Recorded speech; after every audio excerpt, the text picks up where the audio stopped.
Halo teman-teman, selamat datang di Paleo Review. Gue bakal nge-review film kali ini. Dan film kali ini sangat menarik sekali untuk dibahas karena gue gak sabar banget untuk ngebahas. Gue baru saja habis nonton filmnya. Film terbaru dari Vin Diesel di tahun 2020, yaitu Bloodshot.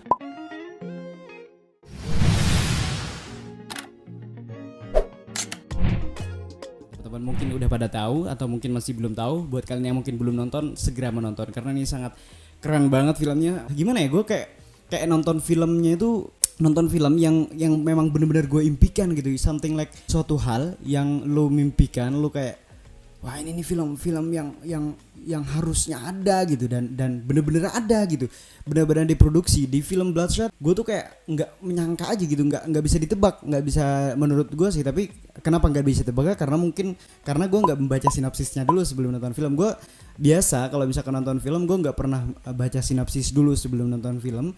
Kemudian juga gue nggak mau baca judul, nggak terlalu memahami judul dulu kalau misalkan nonton film. It was stupid.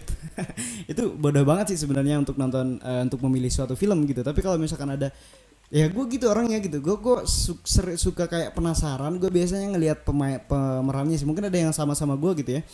Melihat pemerannya siapa, akhirnya gue nonton, atau rekomendasi dari siapa, akhirnya gue nonton. Tapi kalau yang film yang satu ini, gue nontonnya bukan karena judulnya atau karena sinopsisnya, tapi karena gue ada Vin Diesel di situ. And I love Vin Diesel, man.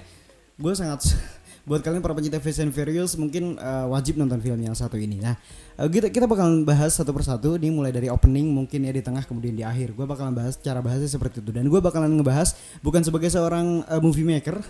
Gue bakalan ngebahas sebagai seorang penonton gitu ya, sebagai seorang penikmat film. Kenapa gue sangat merekomendasikan film ini? Karena apa ya, film ini sangat menarik sekali untuk ditonton teman-teman.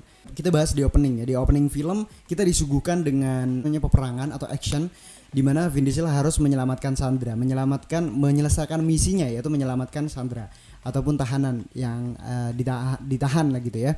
Kemudian setelah itu dia berhasil menyelesaikan misinya, gua kira dia itu hanya seorang veteran yang memiliki pengalaman di medan perang seperti filmnya Chris atau si Thor.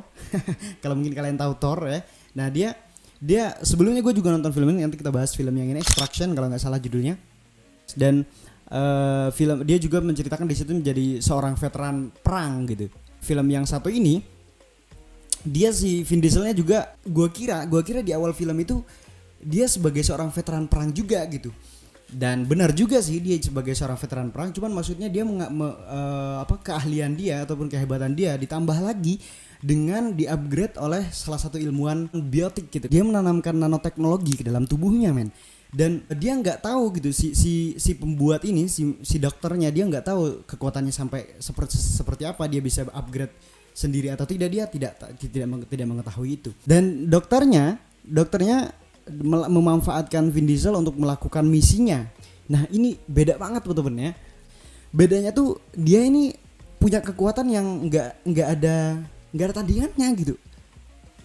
Nggak bisa dibayangkan deh pokoknya, soalnya kekuatannya itu bisa saja upgrade sendiri, bisa berubah-ubah dan lain sebagainya. Nah, nanoteknologi ini ditanamkan di dalam tubuh Vin Diesel setelah dia mengalami hal sesuatu. Nah, kalian harus nonton filmnya, sesuatu itu apa gitu ya.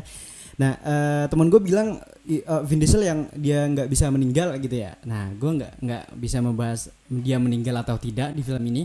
Tapi yang pasti kalian harus nonton buat teman-teman, karena harus untuk memastikan dia bisa meninggal atau tidak. Itu kayaknya di film-film kalau misalkan pemeran utamanya gitu ya, jarang banget pemeran utamanya meninggal gitu. Kecuali memang filmnya tujuannya endingnya meninggal.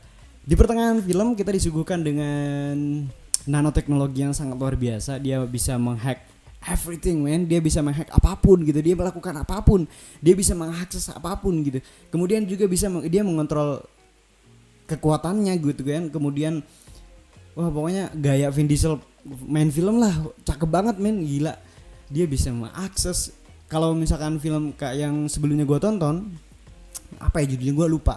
Film tentang menghack, bisa dia mau masuk ke internet gitu ya, bisa mengakses apapun. Dia nggak punya kekuatan seperti Vin Diesel. Dan di sini Vin Diesel punya kekuatan itu gitu loh. It's dream, man.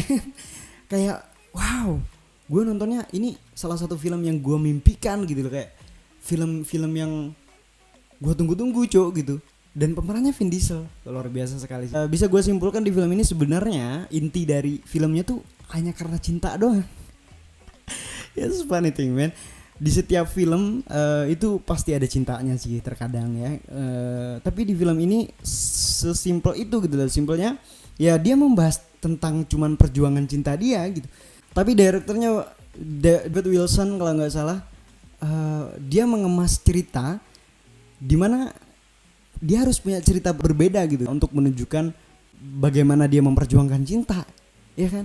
Kayak kalau di film Dylan dia memperjuangkan cintanya seperti apa gitu kan. Kemudian di film La Casa de Papel si Denver dan juga Tokyo memperjuangkan cintanya seperti apa, dan di sini Vin Diesel memperjuangkan cintanya sama istrinya dia seperti apa. Nah di situ direktur mengemasnya sangat luar biasa sekali sih, sangat apa ya?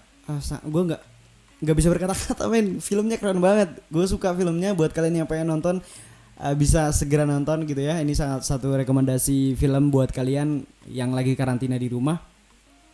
Dan in the end dia bisa free melakukan apapun. That was life. Kita harus bebas melakukan apapun dengan aturan-aturan yang ada mungkin gitu ya. Gitu aja review film kali ini yang bisa gue sampaikan, yang bisa gue rekomendasikan buat kalian. Semoga bisa menonton juga, bisa enjoy dengan filmnya. Semoga suka.